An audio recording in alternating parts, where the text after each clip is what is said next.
Karena istilah fakir itu sendiri kalau di dalam bab fikih, bab zakat, niku nggih memang diartikan orang yang tidak punya sesuatu untuk memenuhi kebutuhan hidupnya, sehingga boleh menerima zakat, sehingga dia itu boleh menerima santunan. Assalamualaikum warahmatullahi wabarakatuh. Ila hadratin Nabi Mustafa Sayyidina wa Maulana Muhammad sallallahu alaihi wasallam wa ila hadratin Asy-Syaikh Ibnu Hajar Al-Asqalani wa Syekh Nawawi Maram Banteni wa ila hadratin Jami Iman Sahabat Nabi Hadzal Masjid Masjidul Hikmah wa ila hadratin Fatihatul Qaryah wa uzuhi wa qurri wa lazim radhiyallahu anhu ajma'in asallallahu min barakati wa barakatihi wa asrah. Al-Fatihah. A'udzu billahi minasyaitonir rajim. Bismillahirrahmanirrahim. Alhamdulillahirabbil alamin. Arrahmanir rahim. Maliki yaumiddin. Iyyaka na'budu wa iyyaka nasta'in. Ihdinas siratal mustaqim. Siratal ladzina an'amta 'alaihim ghairil maghdubi 'alaihim waladdallin. Bismillahirrahmanirrahim. Allahumma zidna ilman wa fahman ya kashifal mushkilat. Ikshif 'anil wujud an hadhil ma'ani hatta naqala la qawfiyati hadhil mushkilat wa qawdna min al-khata' wa dhalam fa anta bi amrin wa anta 'alamul ghuyub. Innal ladzina yashtaruna bi ayatina tsamanan qalila ulaika la khalaqu fil akhirah rabbish rah li sadri wa yassir amri wa hlul min lisani yafqahu qawli rabbish rah li sadri wa yassir amri wa hlul min lisani yafqahu qawli rabbish rah li sadri wa yassir amri wa hlul min lisani yafqahu qawli. Bismillahirrahmanirrahim. Qala al-mu'allifu rahimahullah ta'ala wa nafa'ana bihi wa bi barakatihi amin ya rabbal alamin. Wa an Sufyan ats-Tsauri annahu qala jadi ikhtara al-fuqara'u qamsan minas sifatil mahmudati. Jadi manusia niki memilih jalan hidup sederhana 5 hal. Jadi pada 5 hal, yaitu 5 hal yang baik. Yang pertama waqtarul fuqara'u rahatan nafsi. Jadi orang itu mau hidup sederhana ya karena memang pingin hatinya atau pikirannya itu tenang, tidak tersibukkan oleh hal-hal duniawi yang di situ bisa melalaikan dia dari akhirat. Nah, terus orang fakir di sini bukan berarti orang yang tidak punya harta, bukan, Pak.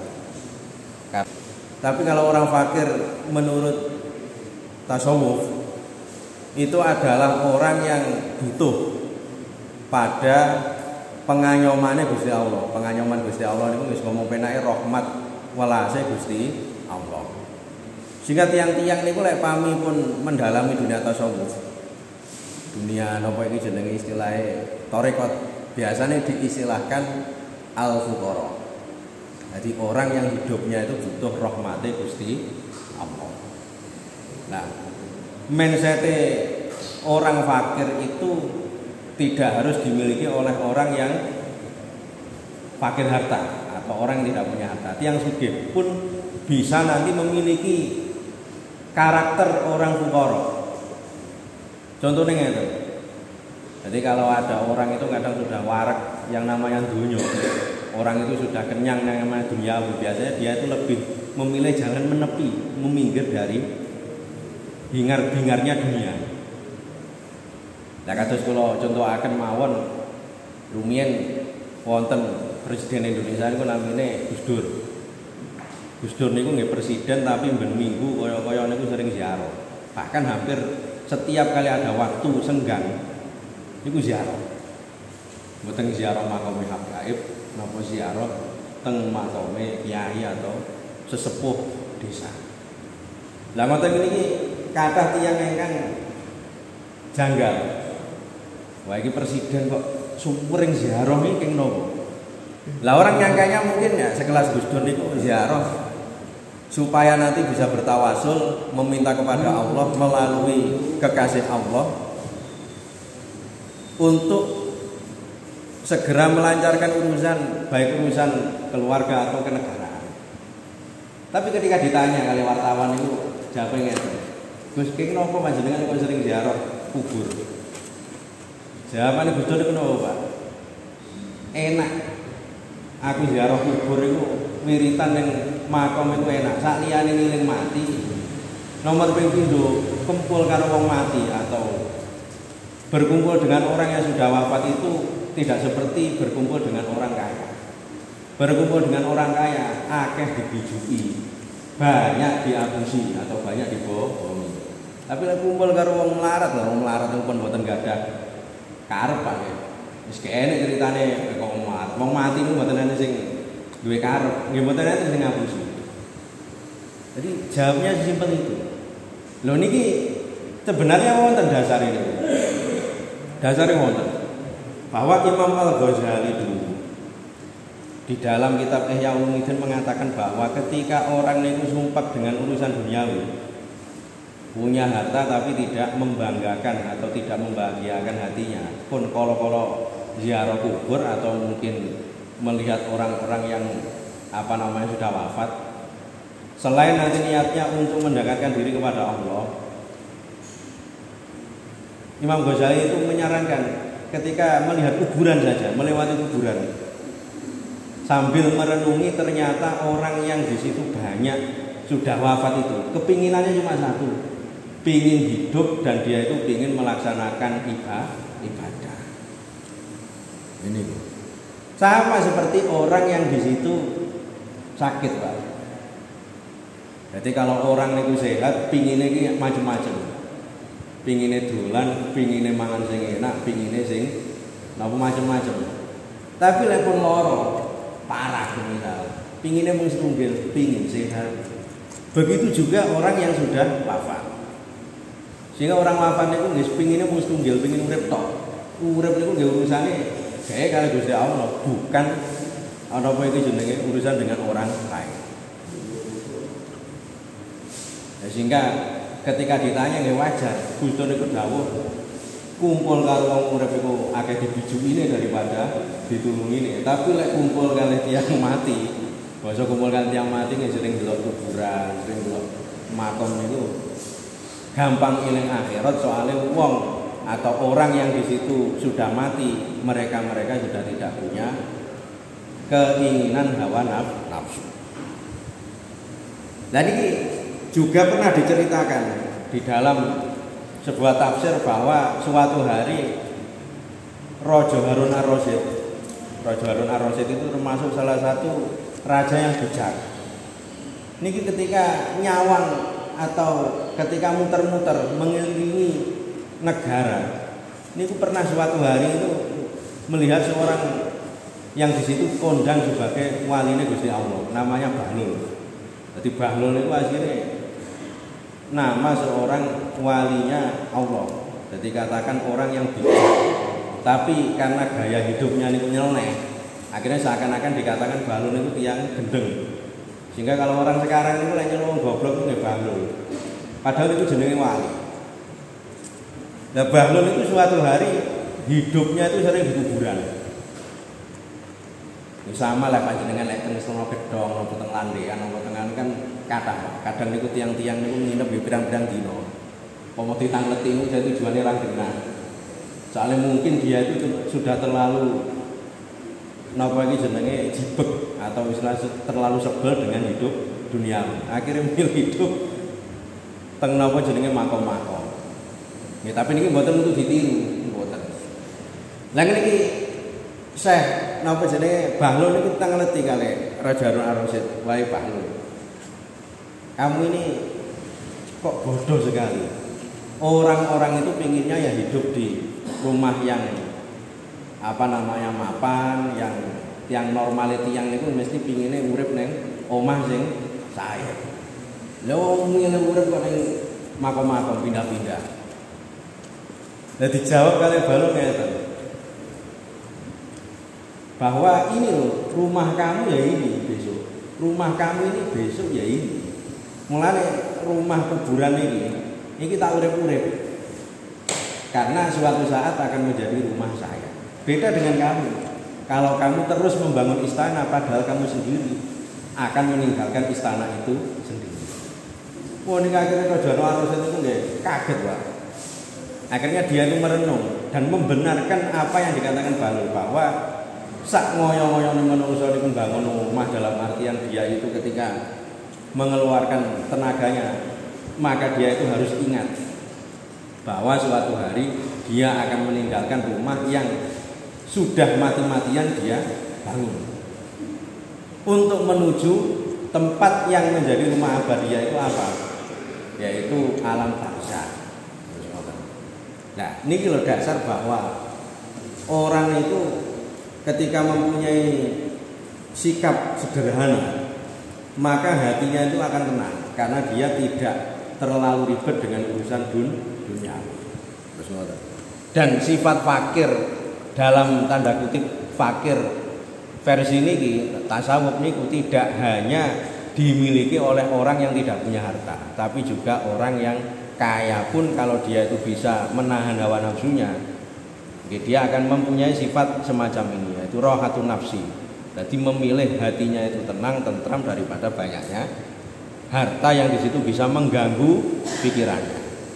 Wa faraghatul qalbi, dan yang kedua itu memilih hatinya itu tentram. Sehingga Rasul bersabda, ketika Rasulullah yaqul Allahumma inni as'alukal aisha ar-rafi'a wal bala al-faridho. Jadi Rasul ini pernah bersabda bahwa wahai Allah, saya minta hidup yang di situ derajat luhur, wal bala al-farid, bal farid itu adalah hati yang tentram. Nah, ini diilustrasikan oleh ulama bahwa Allah Subhanahu wa taala ini termasuk adilnya Allah. Jadi termasuk sifat adil Gusti Allah niku, kadang orang yang kaya itu meskipun kaya harta tapi dalam perlakuannya sama seperti orang miskin. Contohnya begini, Pak. Ada orang kaya tapi terkena penyakit sehingga dia itu tidak bisa menikmati fasilitas dengan kekayaannya. Jadi wonten rumah sakit niku kelas tunggal nopo kelas yang eksekutif niku VIP lah mungkin ae. Niku tiang atau orangnya itu mempunyai harta yang banyak. Tapi sama dokter niku diomongi ngeten, Pak. Pak lek injing niku nggih ampun sarapan lawuh iwak napa sing mengandung kolesterol jahat niku ampun. Sarapane jenengan niku sehari-hari iki injing niku mangan telo, mangan napa iki jenenge gedang godhog, mboten oleh mangan gorengan. Mboten oleh mangan pedes, mboten angsal mangan sing mengandung kolesterol seperti daging kambing ila akhirnya. Lah akhirnya ngerti yang duwe-duwe kata, Pak. Dia sanjangi ngono mesti ngenes, Pak. Lah niki suwalike di luar rumah sakit itu banyak fukara-fukara niku sing uripe niku wis karek tawakal karo Gusti Allah, Pak. Ngenteni tiyang sedekah, kadang ngenteni Jumat berkah niku. Tapi sekali Jumat berkah dikasih berkat isinya daging, isinya itu full gizi, dia itu makan juga tidak apa-apa. Lah niki sing setunggile niki tiyang sugih, tapi uripe kaya tiyang melarat soalnya mangane angsale mung telo, gedang. Niku pun digodhog, mboten angsal digoreng. Dadi tiyang sugih niku pengin mangan enake sing wedi karo omongane dokter. Arep mangan enak ngono lha beh. Ya iki lek tenan ya gak terus uripku iki. Lah sing sijine iki sing melarat niku tukang becak, tukang napa jenenge sing biasa uripe niku kadang ya mangkale mboten asal duit, malah dia itu ketika dikasih makanan yang di situ lazimnya dimakan oleh orang kaya, malah dia itu sehat dan tidak apa-apa. Jadi sing setunggile niki sugih tapi perlakuannya kados tiyang melarat, sing sijine niki melarat tapi bisa menikmati fasilitasnya orang kaya. Dan ini termasuk sifat adile Gusti Allah. Terus ngoten. Wa ubudiyatar rabbi. Jadi orang yang mindsetnya itu fuqara atau sederhana, dia itu selalu memprioritaskan beribadah kepada Allah Subhanahu wa taala dalam aktivitasnya. Jadi ketika dia itu bekerja, dia itu menyisipkan niat untuk beribadah kepada Allah. Terus beribadah itu dalam tanda kutip tidak harus berupa sholat, tidak harus berupa iktikaf, tidak harus berupa ibadah-ibadah ritual. ibadah sosial niku pun ketika kita bisa melakukan dengan baik dan benar niku nggih pahalanya setara dengan ibadah itu ritual. Contohnya pun ngeten. Dalam sebuah kitab tafsir dijelaskan bahwa orang niku sedekah tidak harus dengan memberikan uang secara langsung. Panjenengan ketika ngelarisi, Pak, ngelarisi dagangan. Orang-orang yang berdagang niatnya hanya untuk memenuhi kebutuhan anak istri. Niku termasuk sedekah sirri. Kenapa? Karena bisa jadi ketika orang tersebut kita kasih uang secara langsung niku gengsi ini tasih wonten. Biasanya tiang lek diwai duit itu kan kadang nggih gengsi ini tasih wonten. Tapi ketika kita beli dagangannya, seakan-akan kita selain nanti bersedekah kita juga menghormati orangnya. Terus ngoten. Nah itu termasuk sedekah sirri. Sehingga dulu niku wonten seorang kiai niku meskipun punya mobil mewah, Pak. Niku lek golek bensin niku mboten gelem teng SPBU. Goleke niku nggih eceran niku, Pak. Zaman bensin niku mboten enten Pertalite mboten pertama tasik napa jenenge premium. Sehingga santrine iki sampe gede-gede.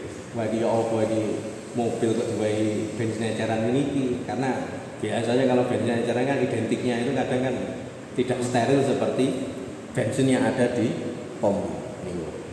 Lah ngoten tanggal 3 ini ngene. Lah iki ya bener kacake 1.000 2.000 artinya harganya itu lebih mahal. Tapi bungahnya tiang-tiang sing cilik-cilik ini mau andaikan dia itu bisa jadi bensinnya tidak kita beli, dia itu tidak akan mendapatkan penghasilan. Lho niku bungahnya tiang-tiang niku ganjarannya lebih banyak daripada bungahnya tiang-tiang sing aslinya niku mboten butuh untuk dibahagiakan. Karena apa? Dia itu menanggung anak istri yang bisa jadi itu lebih lebih berkebutuhan. Harus ngoten. Lah sehingga orang-orang yang mentalnya sederhana ini biasanya memandang itu simpel, Pak. Cara hidup itu simpel. Jadi orang yang di situ berjuang mati-matian bela-belani anak itu pahalanya lebih besar daripada mereka-mereka yang memperbanyak sholat sunnah tapi tidak memperdulikan sisi sosial. Tapi bukan berarti kok diartikan bahwa ibadah ritual itu mboten penting, mboten, Pak. Tapi kalau nanti orang itu beribadah ritual dan imbang dengan ibadah sosialnya itu lebih baik. Karena apa? Karena ibadah sosial itu rata-rata urusan nyawa, Pak. Tiang jaga palang sepur niku mawon, Pak. Tiang jaga palang sepur niku lho. Atau orang napa iki satpam yang biasanya itu ngarang-ngarang niku mawon. Sebenarnya dalam kitab fikih niku mboten wajib sholat Jumat. Niku alasane napa? Njagani tiang-tiang sing napa iki jenenge niki. Niku melakukan usaha yang di situ sifatnya menjaga nyawa. Sehingga sebenarnya orang semacam itu enggak wajib sholat Jumat tapi dia wajib tetap sholat dulu. Lho kenapa napa gini, Bu? Saya mengatakan semacam ini bukan berarti ngremehne bukan, tapi ini lho bobot amal napa iki jenenge pentingnya amal orang-orang yang di situ menjaga nyawa itu sampai ngoten. Nah sakniki nek tiang satpam palang sepur niku kok semisal dia itu pergi sebentar padahal di situ wonten sepur liwat, Pak. Bisa dibayangkan, Pak. Orang itu ya bisa nanti disalahne wong sak desa gara-gara napa? Wah nek sepur palangnya mati ditutup, dalane rame pisan. Bisa-bisa menyebabkan kecelakaan yang mengorbankan banyak nyawa. Sehingga syariat memandang bahwasanya ibadah sosial yang sifatnya itu menyelamatkan nyawa pahalanya lebih besar daripada orang yang bersedekah dengan banyak harta sekalipun pada orang yang tidak butuh. Contoh yang kedua gitu. Wonten tiyang niku utang, butuh ge makani anake. Lah menghutangi orang semacam ini lebih utama daripada kita bersedekah kepada orang yang tidak terlalu butuh. Keng nopo keraton tiyang lek wis watuke utang, Pak. Asalkan utang yang tidak nominalnya besar. Nominalnya kecil untuk sekedar beli napa jenenge kebutuhan sehari-hari, itu urusannya dengan menyelamatkan nyawa. Sehingga pahalanya itu lebih besar. daripada mereka yang di situ bersedekah sekalipun tapi urusannya tidak ada kaitannya dengan nyawa. Walhasil bahwa kesimpulannya amaliyah itu dipandang dari seberapa besar manfaatnya dan seberapa besar bobot kesusahan ketika dilakukan.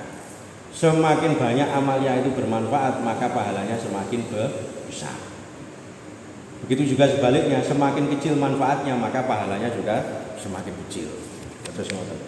Dan yang terakhir, waqifatal hisab yaumal mahsyar wa darajatil ulya. Jadi orang yang di situ mindsetnya fakir, mereka itu lebih efisien di dalam dunia, dalam memanfaatkan fasilitas dunia, karena sebanding dengan hisab yang diberlakukan di akhirat.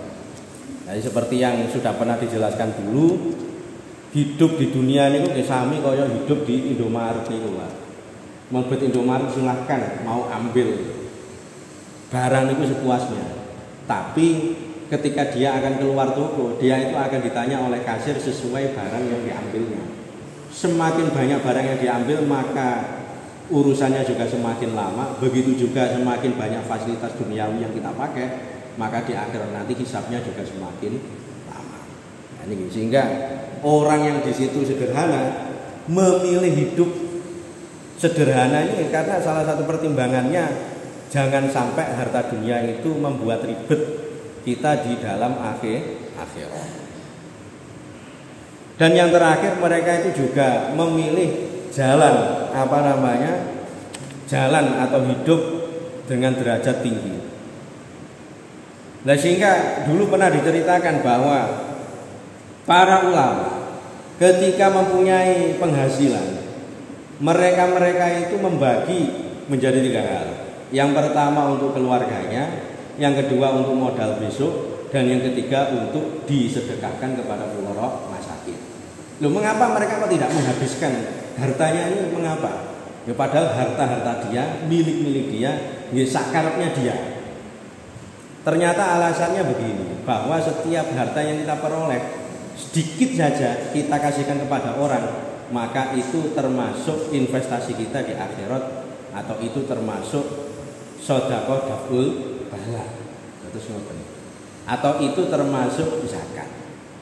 Bahkan dulu pernah diceritakan Al-Imam Syafi'i. Imam Syafi'i itu kan jenenge pemimpin mazhab Syafi'i yang kita anut dalam ibadah atau muamalah sehari-hari. Ini pernah bertemu dengan seorang wali atau kekasih Allah, jadi orang ahli tasawuf. Imam Syafi'i lantas bertanya, namanya orang tasawuf ini namanya Syaibun Ar-Ra'i. Syaibun Ar-Ra'i itu yang sederhana, Pak. Tidak punya pengaruh, tapi dia itu kondang sebagai waliullah. Mboten enggak ada pengaruh. Terus ke Imam Syafi'i. Nah, kemudian Imam Syafi'i ini nggih, meskipun ahli fikih, satunya ahli tasawuf niku nggih sering guyon. Sering tanya tanya jawab, sering diam. Imam Syafi'i itu nangkleti nggone Syaibun Ar-Ra'i. Wahai Syaibun Ar-Ra'i, orang siapa yang diwajibkan zakat? Siapa yang diwajibkan zakat menurut kamu? Ya, saya benar-benar artinya tanya. Ya sama itu ngejak ngomongkan aku dalam bidang ilmu fikih atau dalam bidang ilmu lain. Imam Syafi'i mengatakan ya fikih ya bidang lain. Saya benar-benar kemudian menjawab begini. Orang yang wajib zakat, kalau versi fikih hanya orang kaya atau orang yang di situ sudah mempunyai harta yang mencapai 1 nisab. Ngomong penake lek sampeyan niku ngejak ning bidange sampean, ya sing wajib zakat iki wong sugih tok. Tapi lek versine wong tasawuf, entah orang kaya atau orang melarat itu wajib zakat. Akhirnya Imam Syafi'i itu kaget, Pak. Ya apa sampean niku?